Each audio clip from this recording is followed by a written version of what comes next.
Hello and welcome to Grade Up Study. तो स्वागत है आपका आज के इस वीडियो में। तो जैसे कि आपको पता है कि कल हिम परिवहन सीरीज के तहत आप सभी का एचआरटीसी कंडक्टर का फाइनल मॉक टेस्ट हुआ था और वो भी बिल्कुल लाइव हमारी एप्लीकेशन पे।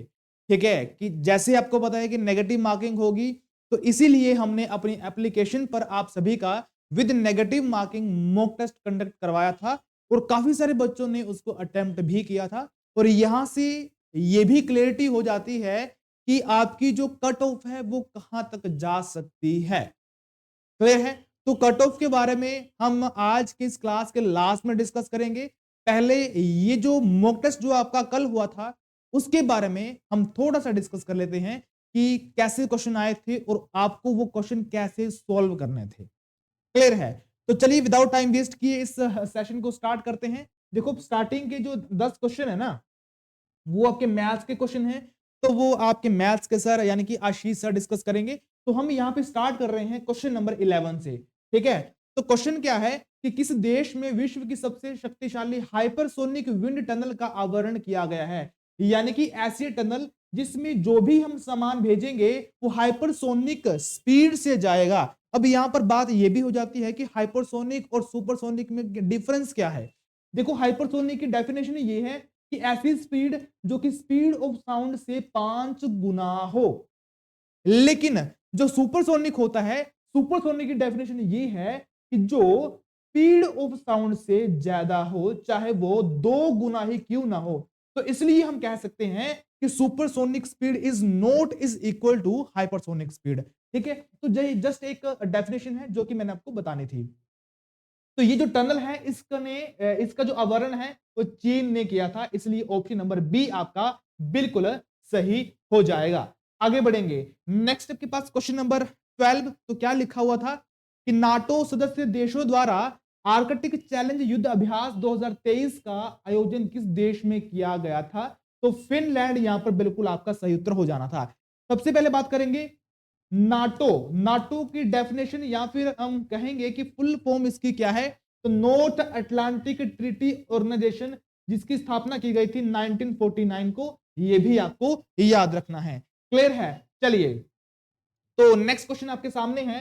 नेक्स्ट क्वेश्चन जो यहां पे आपको पूछा गया था कि ग्रह त्याग करने के बाद सिद्धार्थ यानी कि महात्मा बुद्ध ने निम्नलिखित में से किस से सांख्य दर्शन की शिक्षा ग्रहण की थी? अगर ये क्वेश्चन आता है तब भी आपका उत्तर क्या होना था? तो अलार कलाम आपका उत्तर होना था। अगर इसकी जगह पे ये क्वेश्चन पूछा जाता कि गौतम बुद्ध के गुरु कौन थे, तब भी आपका अलार कलाम इज द करेक्ट आंसर। तो ये आपको याद रखना है। चलिए आगे बढ़ेंगे। नेक्स्ट आपके पास जो क्वेश्चन पूछा गया था 14, निम्नलिखित में से किस मुगल बादशाह के शासनकाल को स्थापत्य कला का स्वर्ण युग कहा जाता है? तो Shahjahan is the correct answer. आगे बढ़ेंगे। नेक्स्ट आपके पास है कि भूकेंद्रीय सिद्धांत यानी कि जियोसेंट्रिक थ्योरी का प्रतिपादन किसके द्वारा किया गया था? देखो सबसे पहले हम बात करेंगे कि जियोसेंट्रिक थ्योरी, जियो का मतलब होता है क्या? पृथ्वी। ठीक है? जियो का मतलब होता है पृथ्वी, सेंट्रिक का मतलब होता है सेंटर में। तो ऐसा किसने कहा था कि बीच में पृथ्वी है और बाकी सभी ग्रह इंक्लूडिंग सन जो है वो पृथ्वी के इर्द गिर्द घूम रहे हैं? तो ये किसने कहा था? तो ये टॉलमी ने कहा था। ठीक है? तो ये आपको ध्यान में रखना है। चलिए आगे बढ़ेंगे। तो नेक्स्ट जो क्वेश्चन है वो ये है कि ग्रेट बैरियर रीफ किस महासागर में स्थित है? तो प्रशांत महासागर आपका यहां पे बिल्कुल सही उत्तर हो जाना था। दूसरी बात यह है कि ग्रेट बैरियर रीफ है कहां पे? तो ये आपके ऑस्ट्रेलिया में है। ठीक है? और इसी ग्रेट बैरियर रीफ को हम कोरल रीफ के नाम से भी जानते हैं, यानी कि कोरल रीफ के नाम से भी हम इसको जानते हैं। क्लियर है? तो ये भी आपको याद रखना है। चलिए आगे बढ़ेंगे। नेक्स्ट जो यहां पे क्वेश्चन पूछा गया था वो ये पूछा गया था कि संविधान के निर्माण में मौलिक अधिकारों को लागू करने की जो शक्ति है, पावर है, वो निम्नलिखित में से किसके पास है? देखो यहां पर काफी सारे स्टूडेंट के मन में डाउट होगा कि ओनली ऑन सुप्रीम कोर्ट के पास ये पावर है, लेकिन ध्यान रखना Supreme Court as well as High Court के पास भी इसकी पावर मिली है। ठीक है? आगे बढ़ेंगे। नेक्स्ट आपके पास है कि संविधान में दल बदल कानून को किस संवैधानिक संशोधन में द्वारा जोड़ा गया था? तो 52 इज द करेक्ट आंसर। अगर क्वेश्चन ये आया कि किस अनुसूची में इसको शामिल किया गया है, तो 10th अनुसूची यानी कि 10वीं अनुसूची में दल बदल कानून को जो है वो शामिल किया गया है।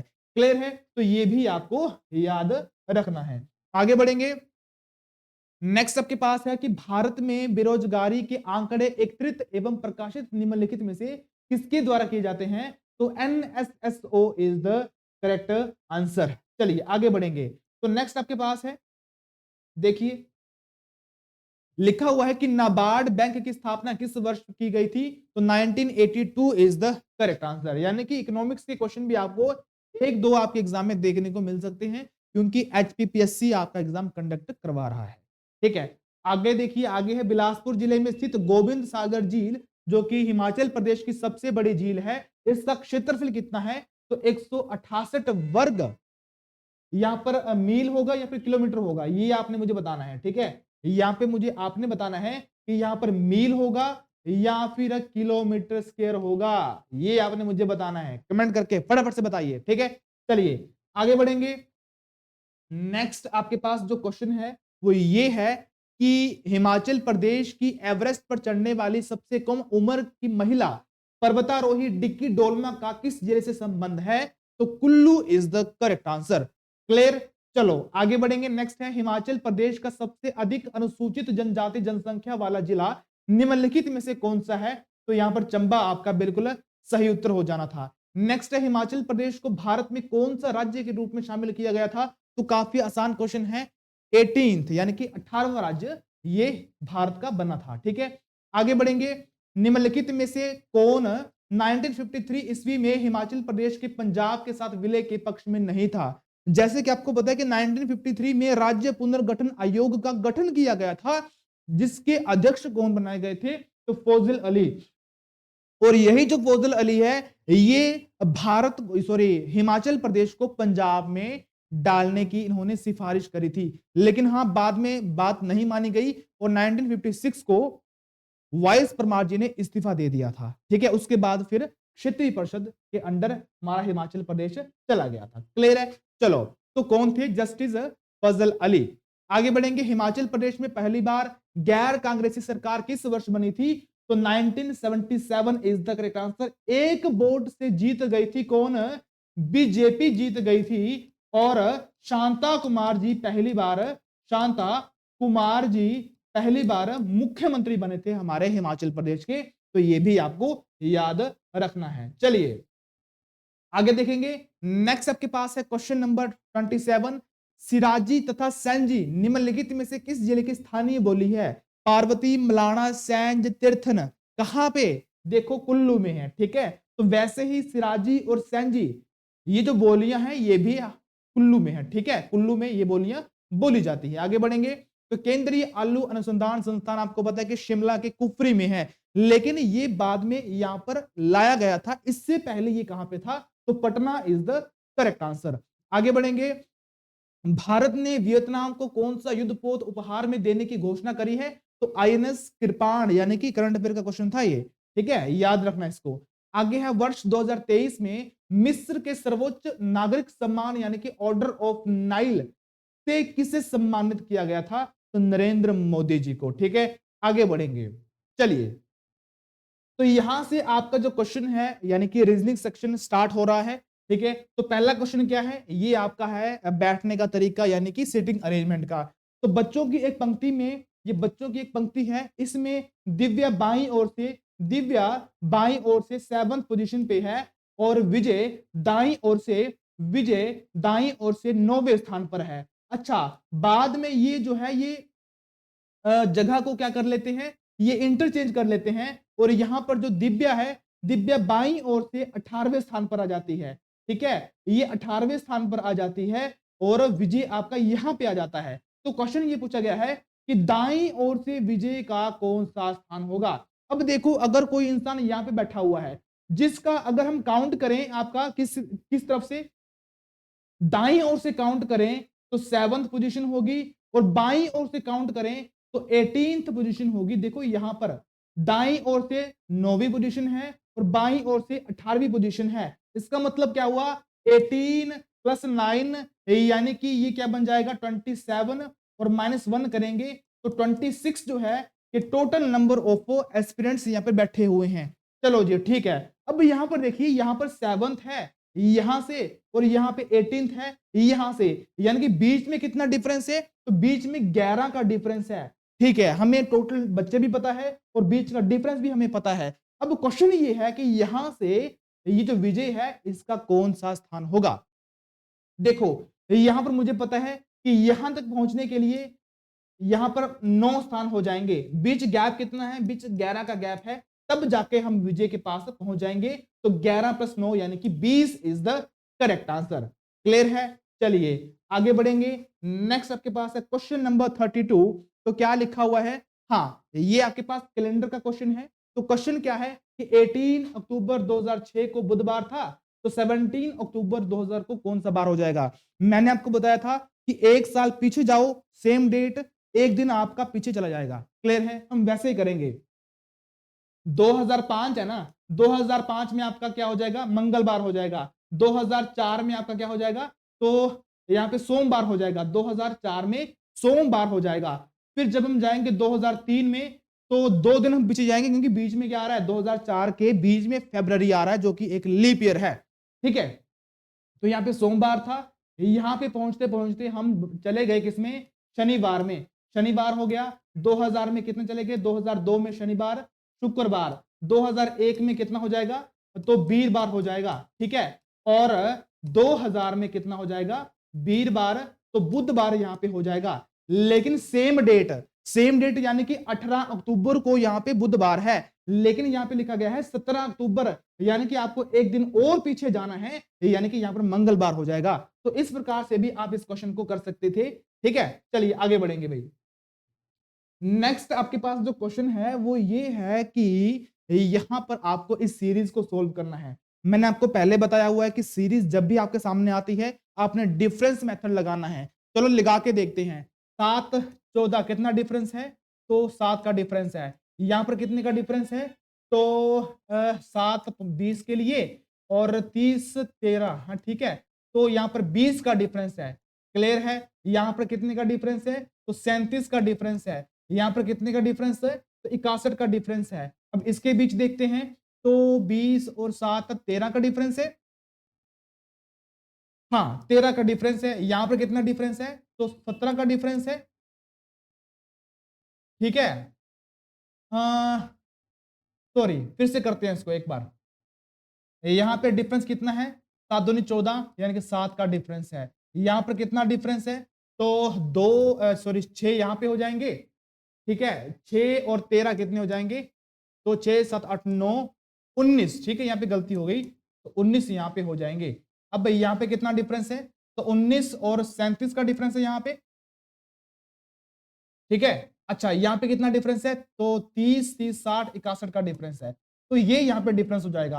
अब इसमें कितना डिफरेंस है, तो 19 और कितने चले गए, 12 का डिफरेंस है। ठीक है, यहाँ पे डिफरेंस कितना है, यहाँ पर अच्छा 18 का डिफरेंस है। यहाँ पर कितना डिफरेंस है, तो यहाँ पर 24 का डिफरेंस है। इसका मतलब कि 6 डिफरेंस बढ़ रहा है। यहाँ पर फिर 30 का डिफरेंस हो जाएगा, यानी कि 30 प्लस करो, आगे नंबर आ जाएगा, तो 6 7 8 9 91 यहाँ पे हो जाएंगे। और 91 में यहां पर आपको प्लस करना है, तो 13191, तो आपका जो आंसर है वो आ जाएगा 9 3 12, और यहाँ पे एक आंसर, तो 2 2 2 आपका यहाँ पे उत्तर आ जाएगा। क्लियर है। तो डिफरेंस मेथड आपको लगा के देखना है, आपका आंसर आ जाएगा।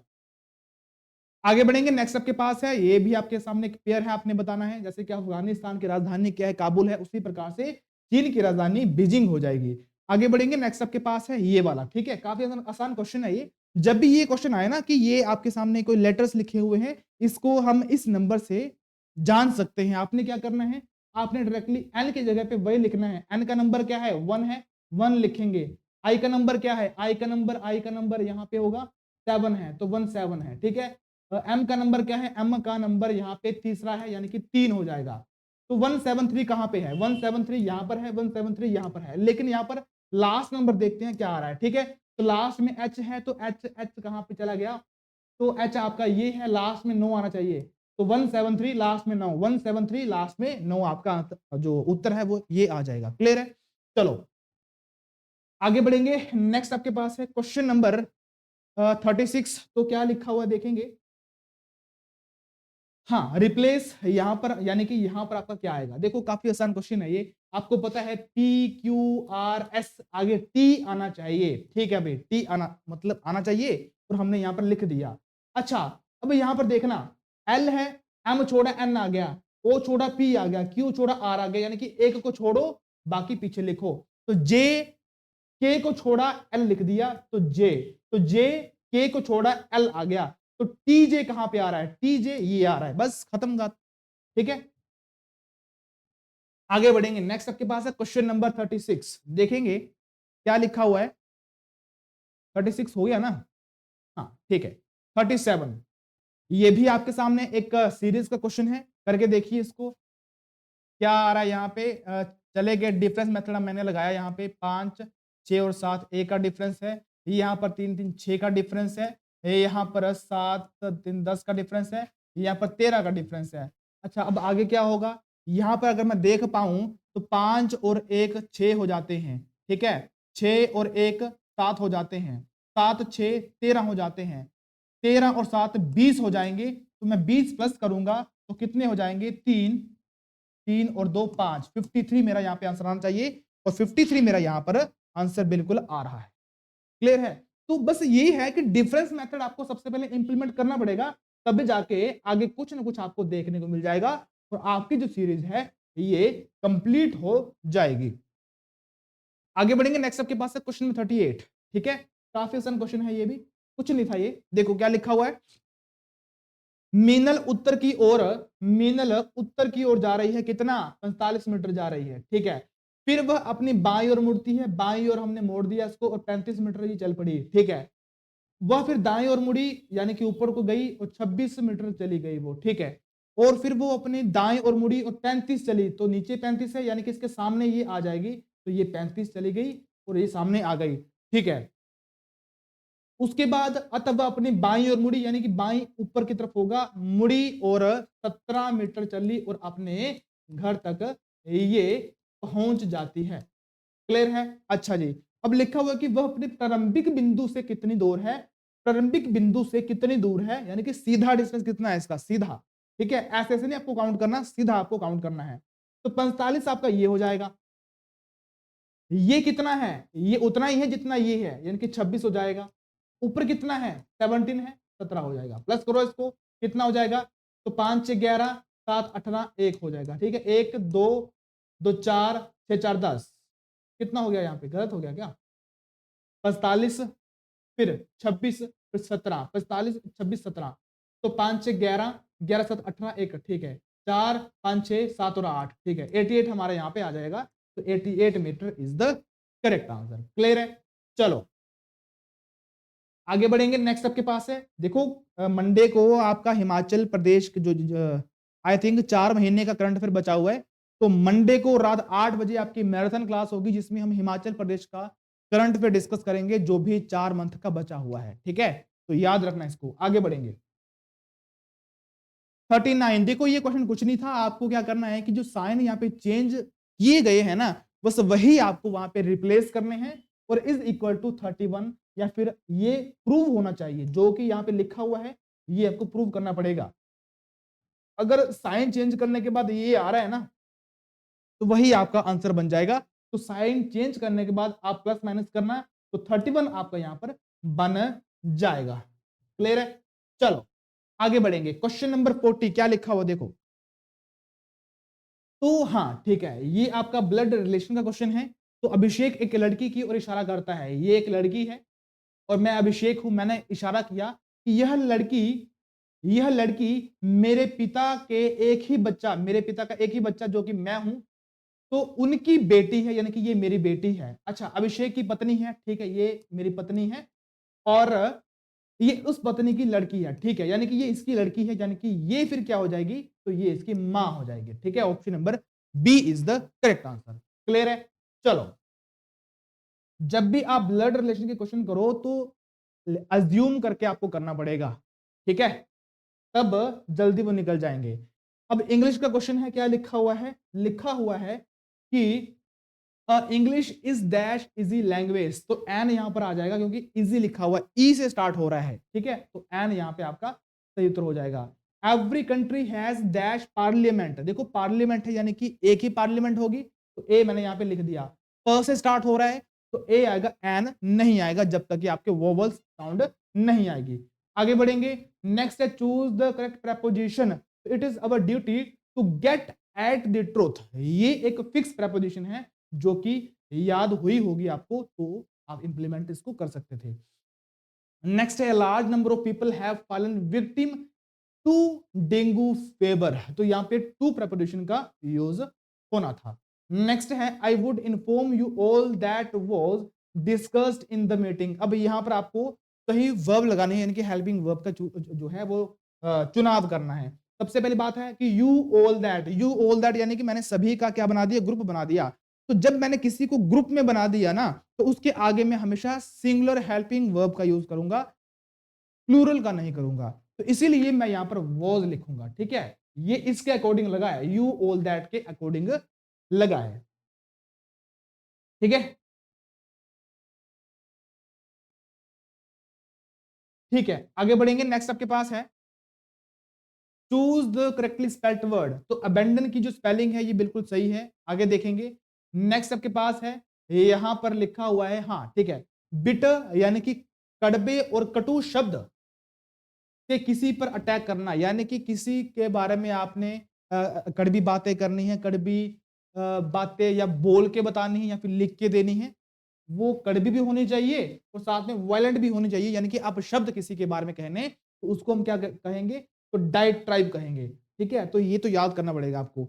आगे बढ़ेंगे, a person who goes to another country to live, अगर कोई इंसान हमारे देश से कहीं दूसरे देश जा रहा है तो उसको हम बोलेंगे इमिग्रेंट, और अगर कोई बाहर से यहाँ पे आ रहा है तो आई एम से स्टार्ट होने वाला इमिग्रेंट उसको हम कहेंगे। क्लियर है, चलो नेक्स्ट आपके पास है choose the suitable synonyms of the word indifferent, आपको बताना है कि यहां पर क्या हो जाएगा, तो डिसिमिलर, इंटरफेरेंस, अनकंसर्न्ड, तो unconcerned is the correct answer. आगे है someone has stolen my watch, ठीक है, तो पैसिव वॉइस में आपको ये चेंज करना है।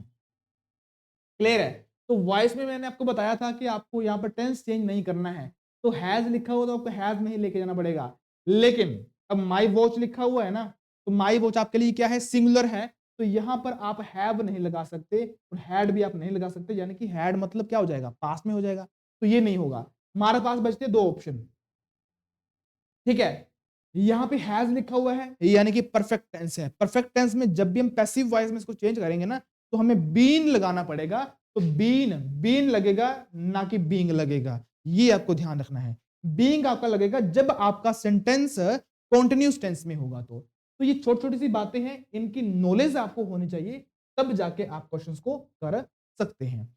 आगे बढ़ेंगे, नेक्स्ट आपके पास है वही क्वेश्चन है, ठीक है, वॉइस का, तो there is a lot of work to, तो टू लिखा हुआ है ना, तो टू बी मुझे यहां पे लगाना पड़ेगा, तो टू बी कहां लिखा हुआ है, ये भी लिखा हुआ है, ये भी है, ये नहीं होगा, ये भी नहीं होगा। हर बार मैं 50% कंपटीशन खत्म कर रहा हूं, ठीक है, अब मेरे पास दो ऑप्शन है, मैं इसको भी देख लूंगा, ठीक है, तो there is a lot of work to complete, तो V फॉर वॉइस और V फॉर वर्ब की थर्ड फॉर्म यानी कि कंप्लीट लिखा हुआ है ना, तो कंप्लीटेड मुझे चाहिए, तो कंप्लीटेड यहां पे लिखा हुआ है, यहां पे नहीं लिखा हुआ, तो इसलिए ये बार हो जाएगा। बस जो हमारे की पॉइंट्स हैं उनको उनका यूज करके आप क्वेश्चंस को सही कर सकते हैं with the use of elimination method. आगे बढ़ेंगे, question number 52, choose the suitable antonym for the word letter, letter का मतलब होता है बाद में, और फॉर्मर का मतलब होता है पहले, हम कहते हैं ना कि फॉर्मर बीएम, ठीक है, चलिए, तो फॉर्मर का मतलब पहले, पूर्व। नेक्स्ट आपके पास, a foolish student has dash care for his life, तो यहां पे आपको little, a little, the little, सब कुछ हमने अपने कोर्स में कवर किया हुआ है, काफी टाइम पहले हमने अपना प्लस कोर्स भी स्टार्ट किया था, ठीक है, उसमें भी काफी सारे बच्चे हैं पढ़ रहे हैं, ये सोचो कि एक एक साल हो गया उनको पढ़ते हुए, और उनका लेवल मैं आज देखता हूं, ठीक है, तो इसलिए मैं कहता हूं कि कंटिन्यूटी आपको रखनी पड़ेगी, तब जाके कमांड बनेगी, ठीक है। चलिए, तो उसमें भी हमने ये डिस्कस किया था little, a little, the little में डिफरेंस क्या है, यहाँ पे सेंस क्या बन रही है कि जितने भी फुलिश जो स्टूडेंट है उनको अपनी लाइफ की जरा भी केयर नहीं है, जरा भी केयर नहीं है, तो लिटिल यहां पर हम यूज करेंगे। क्लियर है? चलो आगे बढ़ेंगे। नेक्स्ट है नेदर सीता, नेदर के साथ नोर लगता है, तो ऑप्शन नंबर सी यहां पे ठीक हो जाएगा। आगे चलेंगे, ये आपके लिए नरेशन का क्वेश्चन है, ठीक है। He said to me do you know the way, यानी कि मैं गाड़ी में जा रहा हूं धर्मशाला और मुझे रास्ता नहीं पता है, मैंने किसी से पूछा, यानी कि मैंने इंक्वायर्ड की, ठीक है। तो क्या होगा यहाँ पे, इंक्वायर्ड मुझे लगाना पड़ेगा, तो सभी जगह पे लगाया हुआ है, ठीक है। तो इंक्वायर्ड, अब जब मैंने इंक्वायर्ड लिख दिया ना, तो मुझे आगे दैट लगाने की नीड नहीं है। दूसरी बात, मुझे यहां पर पास्ट में लेके जाना पड़ेगा। अब नो लिखा हुआ है, नो का मुझे न्यू बनाना पड़ेगा, तो यहां पर न्यू लिखा हुआ है, यहां पे भी लिखा हुआ है, लेकिन यहां पर मेरा न्यू आएगा, यहां पर नहीं है, यानी कि अब मेरा ये ऑप्शन कट, यानी कि खत्म हो गया। अब मेरे पास दो ऑप्शन है, या तो ये होगा या तो ये होगा। पहला क्या था, ये यहां पर भी है, ये यहां पर भी है। अब दैट की चिंता थी, दैट यहां पर लिखा हुआ है, इसलिए मैंने इसको बाहर निकाल दिया, ये ऑलरेडी बाहर था। नो लिखा हुआ है, ये तो है ही नहीं, ठीक है। तो ऑप्शन नंबर ए मेरा बिल्कुल सही उत्तर हो जाना था, इस प्रकार अगर आप भी सॉल्व करते तो। क्लियर है? अच्छा आगे बढ़ेंगे। नेक्स्ट आपके पास है हिंदी सेक्शन, तो काफी आसान क्वेश्चन थी, बेशक इसमें नेगेटिव मार्किंग थी, लेकिन फिर भी हिंदी सेक्शन आपके हाथ से नहीं जाना चाहिए था। बाकी आपके एग्जाम से 3-4 दिन पहले हम एक वीडियो लेके आएंगे, जिसमें मैं आपको बताऊंगा कि विद नेगेटिव मार्किंग आपको पेपर को अटेम्प्ट कैसे करना है, ठीक है। और वीडियो आपके लिए काफी हेल्पफुल भी होने वाली है, इसलिए ग्रेड अप स्टडी के साथ आपको बने रहना है, ठीक है। चलो, तो पहला क्वेश्चन आपका हिंदी का पूछा गया था कि निम्नलिखित में से शुद्ध शब्द चुनिए। तो निर्गुण में क्या होगा, ग को छोटे ऊ की मात्रा होती है इसमें, ठीक है। यौवन आपका यहाँ पे बिल्कुल सही है। निर्विकार की बात करें तो निर्विकार में यहां पे आता है ऐसे करके, ठीक है। तो ये भी इसमें गलती है, तो ऑप्शन नंबर आपका यहाँ पे सी बिल्कुल सही हो जाना था। आगे बढ़ेंगे, नेक्स्ट आपके पास है क्वेश्चन नंबर 57। तो तत्सम शब्द चुनिए। तो आम्र, तत्सम का मतलब होता है संस्कृत वाले शब्द, तो आम मतलब हिंदी वाला और अम्र मतलब संस्कृत शब्द। आगे बढ़ेंगे, नेक्स्ट आपके पास है निम्नलिखित में से तद्भव शब्द का चुनाव करिए। तो आकाश, आदेश, ग्वाल या फिर उपवास।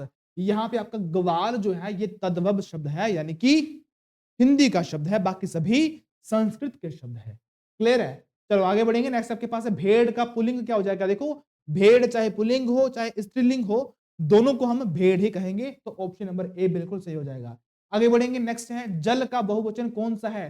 देखो, जल का बहुवचन भी जल ही होगा, ठीक है। अगर डैम में जो जल है ना, अगर वो छोड़ दिया जाए तो उसको भी हम जल ही बोलेंगे, बेशक वो इतना सारा है, ठीक है। तो जल चाहे सिंगुलर हो चाहे प्लूरल हो, पहली बात तो ये है कि जल का सिंगुलर प्लूरल नहीं होता। जैसे कि वाटर है, तो वाटर हमारे पास ऑलवेज क्या है, देखो सिंगुलर प्लूरल बनाने के लिए कोई चीज काउंटेबल भी होनी चाहिए। तो वाटर यानी कि जल है, ये काउंटेबल है ही नहीं, तो उसका प्लूरल कभी बन ही नहीं सकता, ठीक है। तो जल का जल ही यहां पर रहेगा। आगे बढ़ेंगे, शूर की भाववाचक संज्ञा क्या है। तो शौर्य इज द करेक्ट आंसर, और शौर्य में डबल मात्रा होती है ऊपर, ठीक है, याद रखना इसको। आगे बढ़ेंगे, नेक्स्ट आपके पास है कि निम्नलिखित में से कौन सा वर्ण उच्चारण की दृष्टि से दंते नहीं है, दंते नहीं है। हमारी ट्रिक अगर आपने पढ़ी होगी, याद करी होगी, तो ये क्वेश्चन आपके बस से बाहर नहीं था, ठीक है। तो अकुह इचुयश ऋतु रश ट ट ट ठ ड ढ न, तो ये किसके किससे हो जाएगा, ट ट आपका हो जाएगा किससे, मुर्दा से हो जाएगा, ठीक है। ऋतु रस, री री का मतलब भी क्या है, मुर्दा ही होगा, ऋतु रस, ठीक है। तो ये ट्रिक थी किसकी, ये ट्रिक थी आपकी मुर्दा से। तो दंते पूछा हुआ है, बाकी तीनों दंते में आएंगे, ये मुर्दा के ट्रिक में आता है, ठीक है। आगे बढ़ेंगे, नेक्स्ट आपके पास गायक का सही संधि विच्छेद। गायक ये आपकी अयादी संधि है, तो इसमें आपका गै प्लस अक हो जाएगा, ठीक है। स्वागत का आपका सु जमा आगत बन जाएगा, तो ये सु जमा आ बा, तो बा कहां पे बनता है, ये बनता है आपका यण संधि में, ठीक है। तो ये आपका सही उत्तर यहां पे हो जाएगा। नेक्स्ट है घमंतु लिखा हुआ है, तो घमंतु में कौन सी प्रत्यय है। देखो, प्रत्यय के लिए आपको सबसे पहले मूल शब्द बनाना आना चाहिए। तो घुमंतु का यानी कि घूम, घूम को छोड़ा जो बच गया आपका वो बन जाएगा प्रत्यय, तो घूम जमा अंतु, तो ऑप्शन नंबर बी अंतु इज द करेक्ट आंसर। आगे देखेंगे, व्यवस्था में पूर्व कौन सा उपसर्ग लगाया जाए कि उसका अर्थ विपरीत हो जाए। अच्छा, व्यवस्था, अब हमारी व्यवस्था की गई है, यानी कि यहाँ पर कोई भी व्यवस्था नहीं है। इसके लिए हम एक वर्ड में भी इसको डिस्क्राइब कर सकते हैं कि अव्यवस्था। ठीक है, यहां पर अव्यवस्था है, यानी कि रहने की कोई भी व्यवस्था नहीं है। तो ऑप्शन नंबर ए, यानी कि अ लगाने से हम इसका उल्टा बना सकते हैं। अच्छा, अधमरा में कौन सा समास छुपा हुआ है? ठीक है, मरा देखो, मरा है, आधा मरा यानी कि आधा मरा, पूरा मरा यानी कि पूरा ही मर गया। तो आधा और पूरा क्या बता रहा है? क्वालिटी बता रहा है किसकी? मरा के। तो पहला शब्द या फिर पहला पद इसमें क्या हो जाएगा? आपका विशेषण हो जाएगा, और यही कर्मधारय समास की डेफिनेशन भी है। आगे बढ़ेंगे, निम्नलिखित में से किस विकल्प में बहुब्रीहि समास है, यानी कि जो तीसरे प्रश्न को इंडिकेट कर रहा है। तो यहां पर आपका ये सभी चतुर्भुज, पंकज, विषधर। ठीक है, चलो नेक्स्ट आपके पास है, निम्नलिखित में से उपचार का विलोम शब्द क्या है? उपचार का अनउपचार नहीं होगा, अपचार इज द करेक्ट आंसर। और मैं स्टार मार्क करता हूं, ये क्वेश्चन आपको कहीं ना कहीं जरूर फंसाएगा, क्योंकि इससे डायरेक्टली हमारा माइंड स्ट्राइक कर रहा है कि उपचार का आई थिंक अनउपचार हो जाएगा, लेकिन ये गलत है। ठीक है, इसका सही उत्तर हो जाएगा अपचार। याद रखना इस क्वेश्चन को, मोस्ट इंपोर्टेंट है ये, मैं आपको बार बार बोल रहा हूं। यहां पर नहीं दिखेगा तो पुलिस कांस्टेबल में दिख जाएगा, उसमें नहीं दिखेगा तो जेल वार्डन में दिख जाएगा, अगर उसमें भी नहीं दिखेगा तो फॉरेस्ट गार्ड में दिख जाएगा। ठीक है, लेकिन इंपोर्टेंट क्वेश्चन है। ठीक है, चलो आगे बढ़ेंगे। नेक्स्ट आपके पास है, किसी के प्रति उदारता एवं कृपा पूर्वक किया जाने वाला व्यवहार, इस वाक्य के लिए एक शब्द क्या है? तो अनुग्रह इज द करेक्ट आंसर। मैंने क्या किया? मैंने अनुग्रह किया। ठीक है, तो किसी के लिए, किसी के प्रति उदारता एवं कृपा पूर्वक किए जाने वाला व्यवहार यानी कि अनुग्रह, यहां पर बिल्कुल सही उत्तर हो जाएगा। ठीक है, चलो अब नेक्स्ट आपके सामने आईटी टूल के क्वेश्चन होंगे, तो ये आशीष सर आपके साथ डिस्कस करेंगे, और इसके बाद 10 क्वेश्चन आपके मैथमेटिक्स के, वो भी आशीष सर डिस्कस करेंगे। क्लियर है? चलिए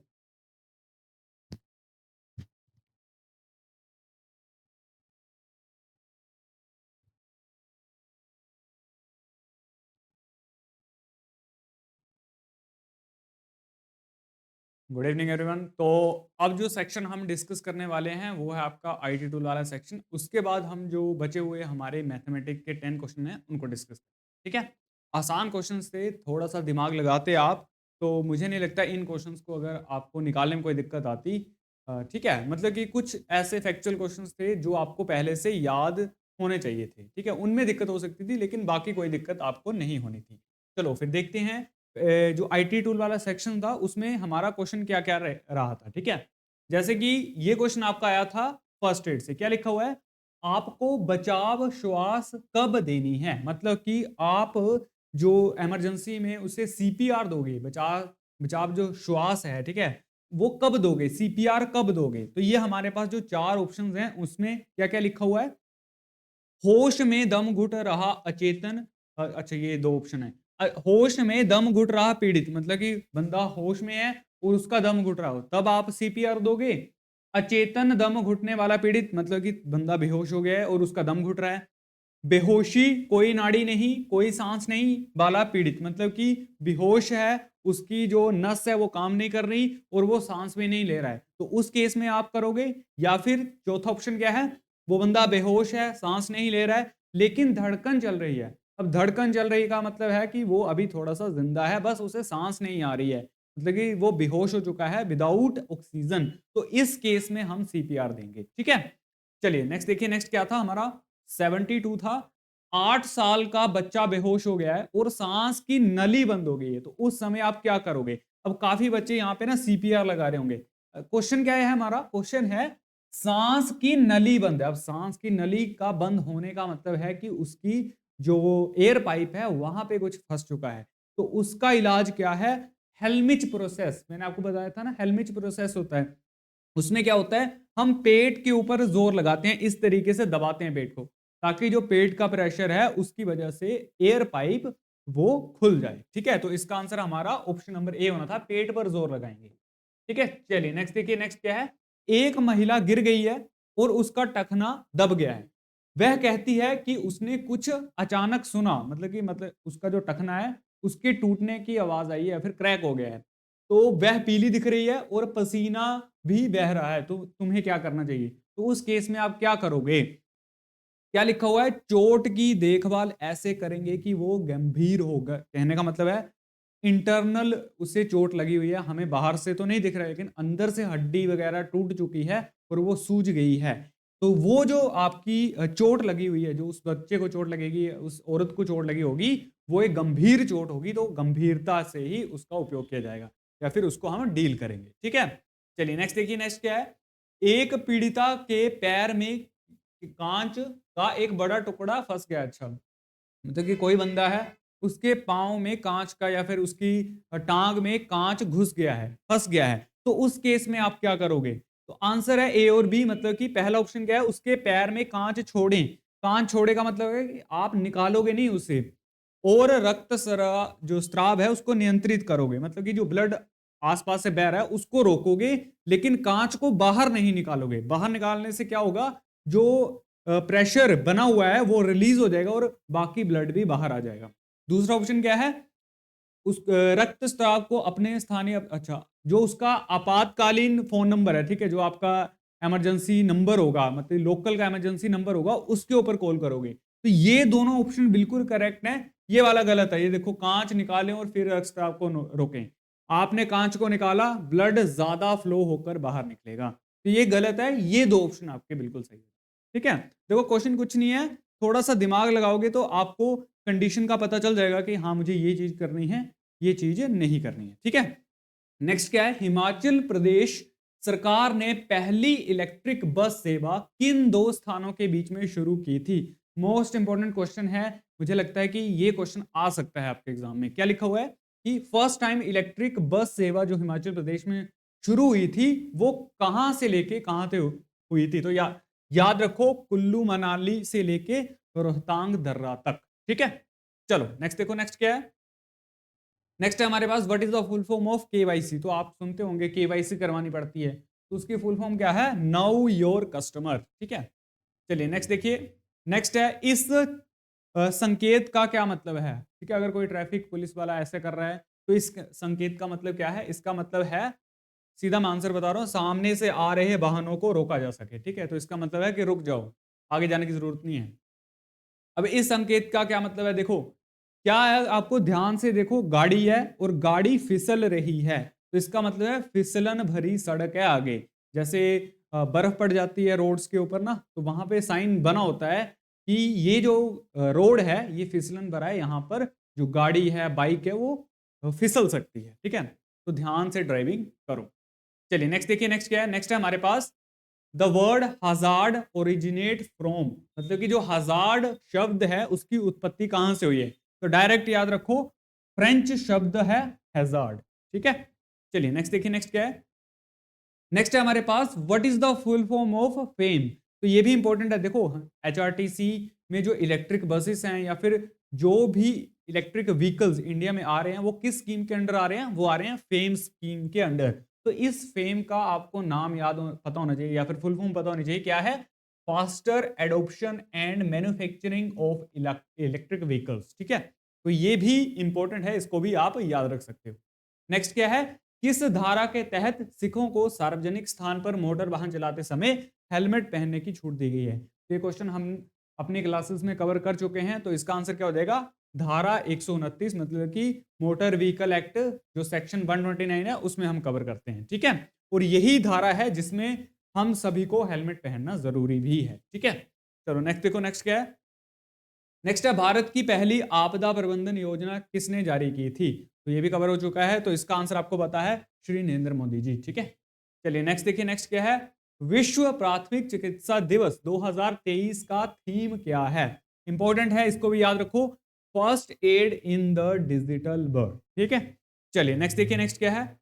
प्राथमिक चिकित्सा के प्रमुख या फिर मुख्य घटक कौन कौन से हैं? जीवन को सुरक्षित करने के लिए, पीड़ित की हालात को खराब होने से बचाने के लिए, पुनः प्राप्ति को बढ़ावा देने के लिए, तो उपरोक्त में से सभी। ठीक है, चलिए फर्स्ट एड क्यों दी जाती है? नेक्स्ट है, मोटर वाहन अधिनियम की किस धारा के तहत पास या टिकट के बिना यात्रा करने पर प्रतिबंध है। तो सीधा याद रखो, धारा 124 सेक्शन 124, विदाउट टिकट विदाउट पास आप किसी भी बस में यात्रा नहीं कर सकते। नेक्स्ट है, बीमारी या फिर विकलांगता के आधार पर कंडक्टर का लाइसेंस रद्द करने का अनुभाग किस या फिर किस धारा के अंतर्गत आता है? तो धारा 32, ठीक है, section 32 motor vehicle act. Next है, कंडक्टर लाइसेंस का अनुदान किस धारा के तहत प्रदान किया जाता है? सेक्शन आपका 30, ठीक है, वही मोटर व्हीकल एक्ट। नेक्स्ट देखिए, भारतीयों द्वारा संचालित जीपीएस डैश है। तो इंडिया में जो जीपीएस सिस्टम है उसका नाम क्या है, ये आपको पूछा है। तो नाविक, सीधा याद रखो नाविक। इंडिया का जीपीएस सिस्टम का नाम क्या है? नाविक, ठीक है। चलिए नेक्स्ट क्या है? नेक्स्ट है हमारे पास राष्ट्रीय आपदा प्रबंधन या फिर एनडीएमए जो प्राधिकरण है, इसका नेतृत्व किसके द्वारा किया जाता है? जो नेशनल लेवल पर होता है ना, उसका जो हेड होता है वो होता है भारत का प्रधानमंत्री, और जो स्टेट लेवल होता है, स्टेट लेवल में सीएम होता है, ठीक है। चलिए नेक्स्ट देखिए, नेक्स्ट क्या है? एचआरटीसी ने बसों के लिए ऑनलाइन इंटरनेट बुकिंग प्रणाली कब अपनाई? इंपॉर्टेंट क्वेश्चन है, ये आपको पता है। तो जून 2007, ठीक है। नेक्स्ट देखिए, नेक्स्ट है, एचआरटीसी ने सबसे पहले किन बसों के लिए ऑनलाइन इंटरनेट बुकिंग प्रणाली शुरू की थी? तो एसी बसों के लिए शुरू की थी, ठीक है। चलिए नेक्स्ट क्या है? सम्मान कार्ड योजना के तहत युवाओं को किराए में कितने प्रतिशत की छूट दी गई है? तो सेम क्वेश्चन हम अपनी क्लासेस में कर चुके हैं, उस टाइम भी मैंने बताया था कि ये जो सम्मान कार्ड योजना है ये बुजुर्गों के लिए है, युवाओं के लिए नहीं है, तो ठीक है। तो उपरोक्त में से कोई भी नहीं या फिर इनमें से कोई भी आंसर नहीं आएगा इसका। नेक्स्ट है, कंडक्टर के स्वभाव का मुख्य पक्ष कौन सा है? ऑप्शंस क्या हैं? सहनशीलता, सहानुभूति, बढ़िया भाषा, ठीक है, तो सभी हैं, इन सभी तरीके से वो बात करेगा। नेक्स्ट क्या है? एचआरटीसी की ऑफिशियल वेबसाइट क्या है? तो ये तो आपको पता ही होनी चाहिए, www.hrtchp.com, ठीक है। चलिए नेक्स्ट क्या है? नेक्स्ट है हमारे पास, एचआरटीसी को पहले किस नाम से जाना जाता था? तो ये आपको पता है, मंडी कुल्लू सड़क परिवहन निगम, ठीक है। चलिए नेक्स्ट क्या है? राष्ट्रीय आपदा प्रबंधन संस्थान कहां है? ठीक है, तो ये आपको पता है, न्यू दिल्ली इसका हेडक्वार्टर है। नेक्स्ट क्या है? नेक्स्ट हमारे पास, मंडी कुल्लू सड़क परिवहन निगम कब बनाया गया था? तो ये भी याद रखो, 1958 में इसे बनाया गया था। नेक्स्ट क्या है? नेक्स्ट हमारे पास, विश्व स्वास्थ्य दिवस कब मनाया जाता है? तो ये आपने याद रखना है, 7 अप्रैल को मनाया जाता है। तो अभी हमने इसका थीम भी पढ़ा था, तो वो भी याद रखना है।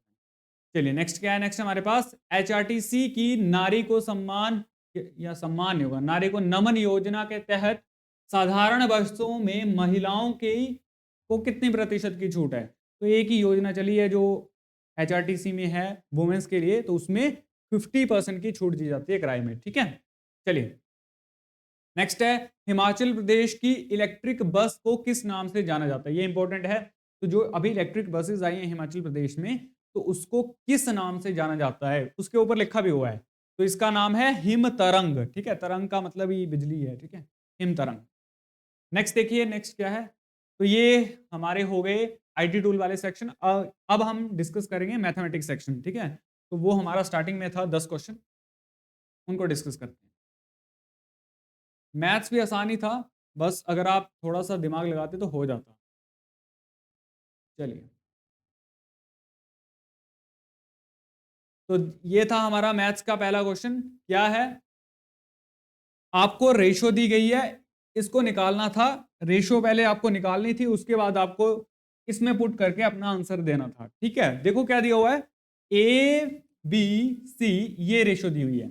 अब देखो, जब भी स्क्वायर किया जाता है, किसी भी रेशो का प्रोडक्ट किया जाता है ना, तो हम उसको कोफिशिएंट के साथ मल्टीप्लाई करते हैं ताकि हमारा आंसर सही आए। तो मैं क्या करूंगा, मैं इसको 3x 4x और 5x मानूंगा, ठीक है, 5x मानूंगा।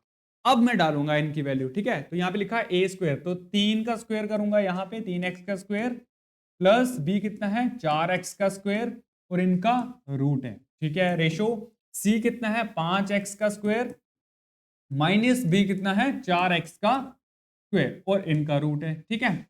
अब देखो 3 3 जा 9 और x का स्क्वायर प्लस 4 4 जा 16 प्लस x का स्क्वायर, इसके ऊपर रूट लगा हुआ है, यहाँ से 25x स्क्वायर और माइनस 16x स्क्वायर लगा हुआ है, ठीक है, फिर रूट लगा हुआ है। अब या तो आप रूट से रूट काट सकते हो या डायरेक्ट कर सकते हो, तो मैं ऐसा करता हूँ, इनको प्लस करूंगा तो 25x स्क्वायर आ जाएगा रूट, और यहाँ से कितना आ जाएगा 9x स्क्वायर रूट आ जाएगा। तो देखो इससे ये चला गया, इससे ये चला गया, और यहाँ से कितना आ गया, यहाँ से मेरा आ गया 5, यहाँ से आ गया 3, तो 5:3 आंसर आना था, और यही मेरा दिया भी हुआ है, ठीक है। तो आप अपने हिसाब से जैसे मर्जी कर सकते हो, जैसा आपको अच्छा लगता है। ये मैंने खोल के बता दिया क्वेश्चन कैसे होगा, ठीक है। चलिए नेक्स्ट देखिए, नेक्स्ट क्वेश्चन क्या है हमारे पास। नेक्स्ट है, अब ये दिया हुआ है, नेक्स्ट क्या लिखा हुआ है देखो, दो संख्याओं का अनुपात 3:4 है, यदि इन दो संख्याओं का कोण, सॉरी योग दिया हुआ है, कौन बोल रहा हूं मैं, योग 70 है, तो उनका एलसीएम बताना है। देखो ये क्या दिया है, ये संख्या का रेशो ही तो दिया है, 3x 4x, इन्हीं का अगर आप एलसीएम निकाल देते हो वही आपका आंसर आ जाता। लेकिन मुझे योग दिया हुआ है, तो योग निकाल लो, कितना आ जाएगा देखो, 4 3 7x कितना आ गया 70, तो x कितना आ गया 10, तो वो संख्याएं क्या हो जाएंगी 30 और 40, मतलब कि 30 और 40 का मुझे निकालना है एलसीएम, तो मुझे डायरेक्ट पता है 120 ही होता है। बस इतना सा क्वेश्चन था, तो आप इसको रेशो से भी कर सकते थे, मैंने पूरा करके बता दिया आपको। ओके चलिए नेक्स्ट देखिए, नेक्स्ट क्या है। अब ये देखो क्या लिखा हुआ है, 30 आदमी एक काम को 10 दिन में पूरा कर सकते हैं, ठीक है, 30 आदमी एक काम को 10 दिन में पूरा कर सकते हैं। उन्होंने काम करना शुरू कर दिया, अच्छा 6 दिनों के बाद 10 और आदमी उनके साथ जुड़ जाते हैं, तो कुल कार्य करने में कितना समय लगा होगा। अच्छा तो पहले तो ये देखो कुल कार्य है कितना, अगर मैं यहां पे लिख रहा हूं 30 आदमी 10 दिन में कोई कार्य कर सकते हैं, तो यही कार्य होगा, तो टोटल कार्य कितना हो गया 300, ये है 300 कार्य, ये काम करना है। अब बोला उन्होंने कार्य करना शुरू किया, 6 दिनों तक कार्य किया। अब मुझे बताओ 30 बंदे 6 दिन तक कितना काम कर लेंगे, सर 180 काम कर लेंगे। बचा काम कितना है, 180 इसमें से घटा दो, कितना आ गया 20 ये और 100, 120 काम बच गया, ठीक है, 120 काम और बचा हुआ है अभी। अब ये कौन करेगा, जब 10 बंदे और आ जाएंगे, तो 30 पहले थे, 10 और आ गए 40, तो 40 बंदे और करेंगे, तो कितने दिन में कर देंगे, ये कर देंगे आपका 3 दिन में और कर देंगे, तो 6 दिन पहले लग रहे थे, 3 दिन और लगे, तो टोटल 9 दिन में पूरा का पूरा कार्य फिनिश हुआ, ठीक है। तो इस तरीके से आप इसको कर सकते हैं, ठीक है। चलिए नेक्स्ट देखिए, नेक्स्ट क्या है हमारे पास, ये आ जाओ क्या लिखा हुआ है, देखो P और Q का वेतन मिलाकर इतना है, अच्छा 6,40,000 मिला के उसका वेतन इतना है। P और Q अपने अपने वेतन का क्रमशः 60 और 40% बचाते हैं, ठीक है। यदि उनका व्यय समान है तो P के वेतन का Q के वेतन से अनुपात क्या होगा। अच्छा मुझे टोटल दिया हुआ है ये इतना है, लेकिन मुझे सेविंग भी दी हुई है। देखो P का वेतन 100% है, Q का वेतन 100% है। अगर P 100 में से 60% बचाता है और वो आपका 40% बचाता है, ठीक है, मतलब कि किसका, P का अपनी रेशो का 60% या फिर अपनी इनकम का 60% बचाता है, और Q का ये इतना बचाता है, और बोला है उनका जो व्यय है वो समान है, मतलब कि अगर मैं जो बचा रहा हूं तो मैं बराबर कर सकता हूं यहां से, या मैं व्यय निकाल सकता हूं, व्यय भी निकाल सकते हो आप।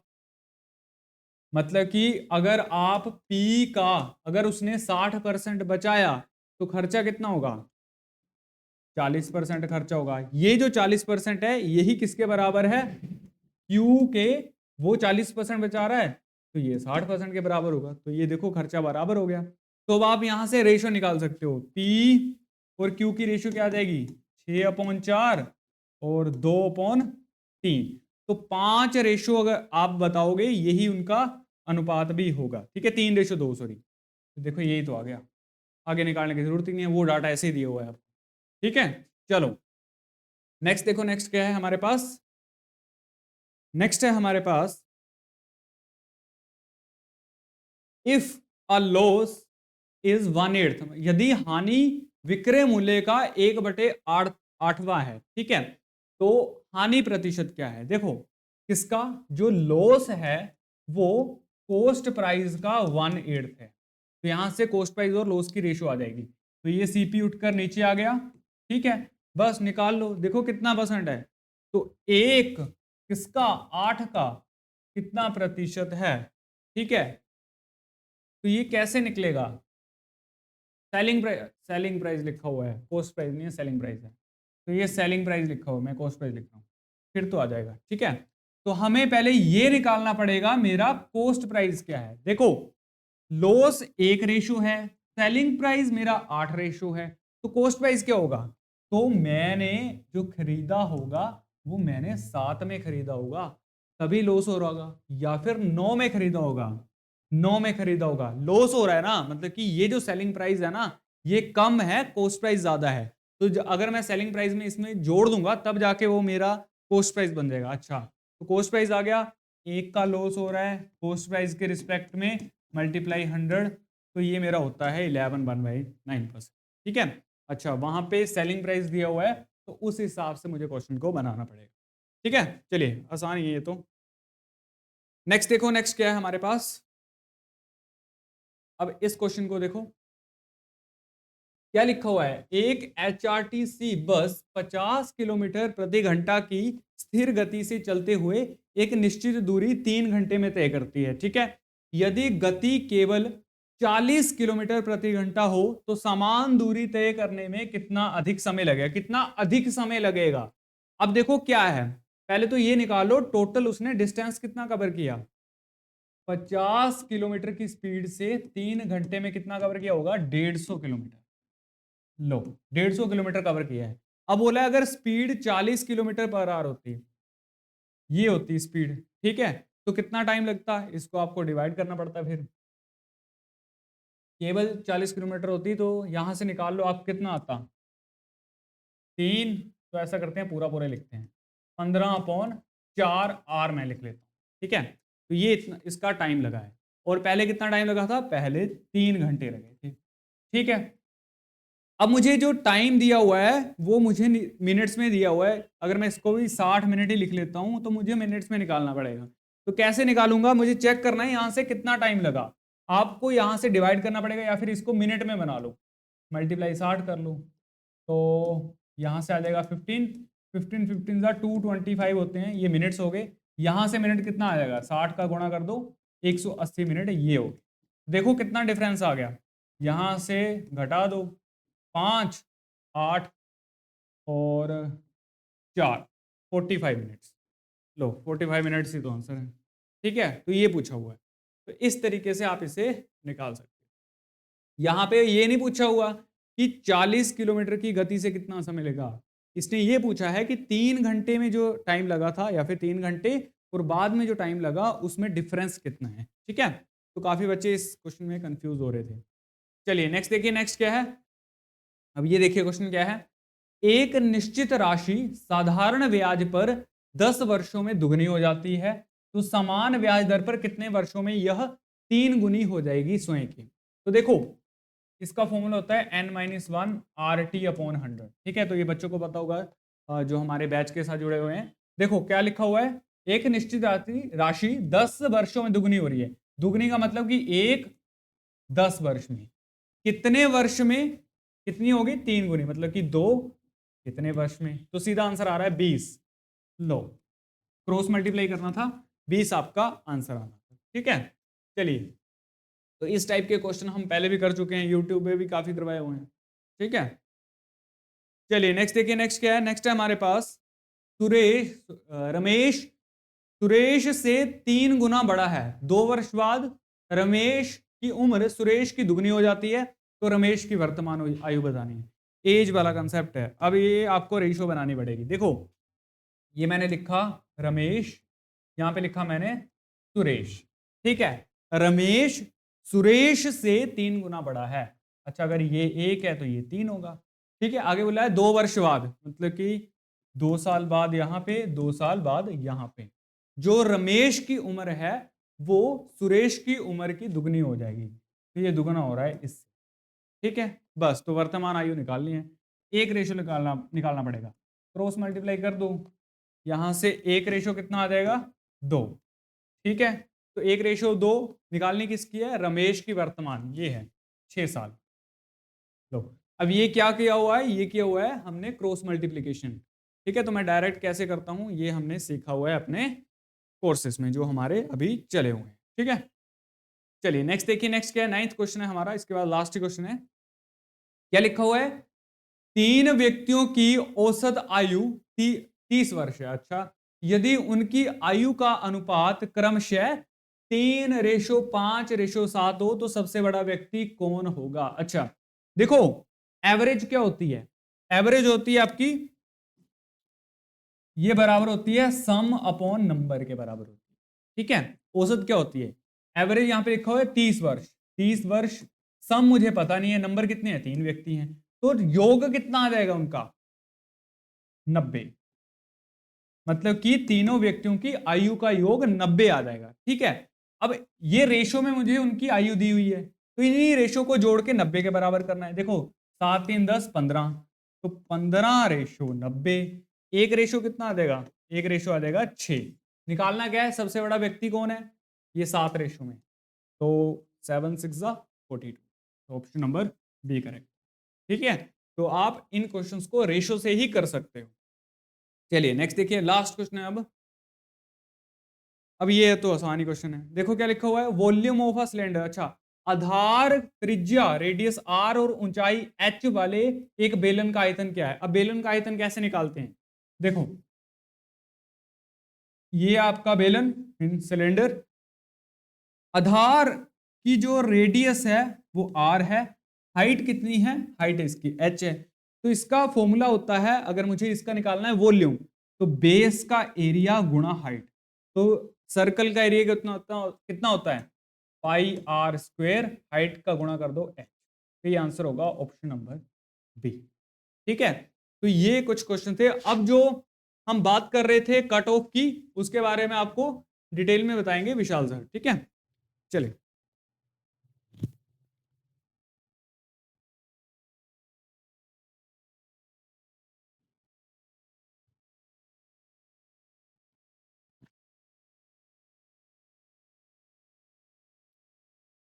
चलिए, तो काफी सारे बच्चों ने कल टेस्ट को अटेम्प्ट किया था और लेवल तो आप सभी को पता होगा कि जो हमारा कल मॉक टेस्ट हुआ था उसका लेवल क्या था।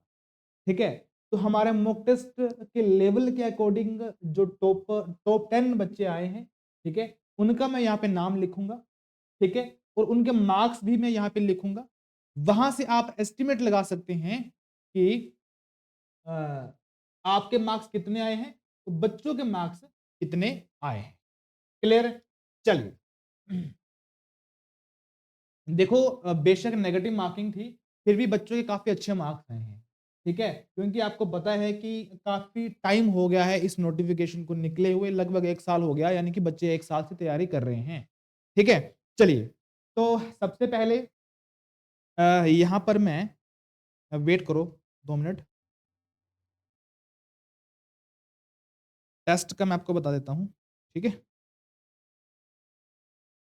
क्योंकि नेगेटिव मार्किंग है तो यहाँ पर जो आपको नंबर देखने को मिलेंगे वो देखने को मिलेंगे पॉइंट्स में। ठीक है, क्योंकि नेगेटिव मार्किंग में 0.25 नेगेटिव मार्किंग थी, तो रिजल्ट में आपको पॉइंट्स में आगे पीछे वेरिएशन देखने को मिल सकती है। चलो, तो HRTC final mock test, HRTC conductor final mock test, final mock test, और टॉप 10 स्टूडेंट के मैं नाम यहां पे लिखूंगा, टॉप 10। फिर हम मेरिट के बारे में भी डिस्कस करेंगे कि कितनी जा सकती है। ठीक है, चलिए, तो सबसे पहला यहां पर जो नाम है वो है विनोद विक्की का, विनोद विक्की का। ठीक है, इनके मार्क्स यहां पर आए हैं 79.25, तो ये टॉपर है कल वाले मॉक टेस्ट के। ठीक है, दूसरे नंबर पर यहां पर जो है वो दीपक धीमान। ठीक है, दीपक धीमान। दीपक धीमान के यहाँ पे जो मार्क्स आए हैं वो 73.75 मार्क्स यहाँ पे आए हैं। नेक्स्ट है राकेश कुमार। राकेश कुमार के यहाँ पर मार्क्स आए हैं 72.50। ठीक है। नेक्स्ट फोर्थ नंबर पे पवन है। ठीक है, फोर्थ नंबर पे पवन है और इनके मार्क्स यहाँ पे आए हैं 71.50। और फिफ्थ नंबर पे यहाँ पर भूपेंद्र। ठीक है, भूपेंद्र, और इनके जो मार्क्स यहाँ पे आए हैं वो भी 71.50 यहाँ पे मार्क्स आए हैं। देन नेक्स्ट सिक्स नंबर पे बलजीत सिंह, सॉरी बलविंदर सिंह। ठीक है, बलविंदर सिंह, बलविंदर सिंह के यहाँ पे मार्क्स आए हैं 70.50। सेवंथ नंबर पे सौरभ परमार। सौरभ परमार, तो सौरभ परमार के यहाँ पे मार्क्स आए हैं 69.50। नेक्स्ट कमल किशोर। कमल किशोर,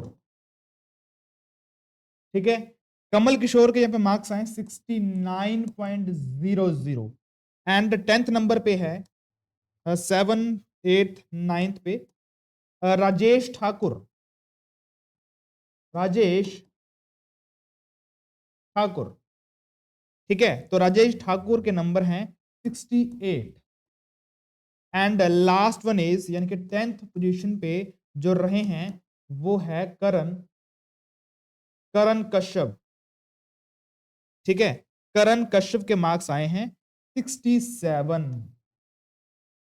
ठीक है, तो ये मार्क्स जो हैं ये कल वाले मॉक टेस्ट में बच्चों के आए हैं। तो यहां पर आप देख सकते हैं कि टॉपर के मार्क्स 79 है, फिर दीपक धीमान के 73 है, फिर राकेश कुमार के 72 है।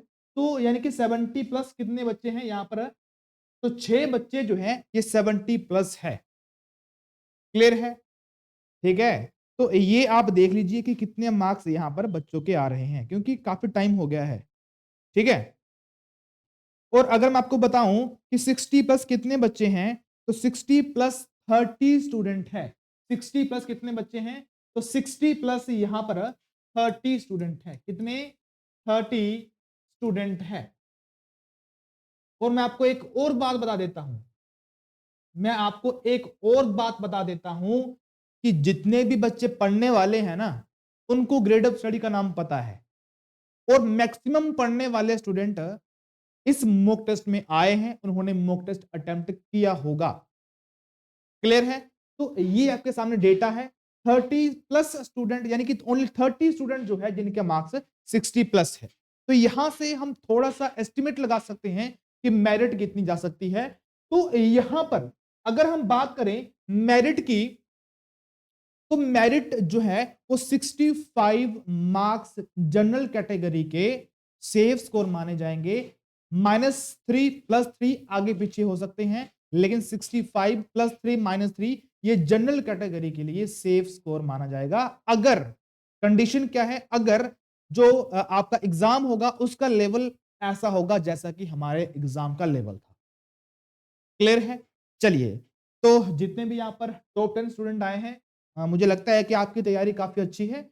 और ये जो नाम मेरे सामने आए हैं, ये नाम आई होप आपके जो है ये फाइनल जो पेपर होगा उसके रिजल्ट लिस्ट में भी आए।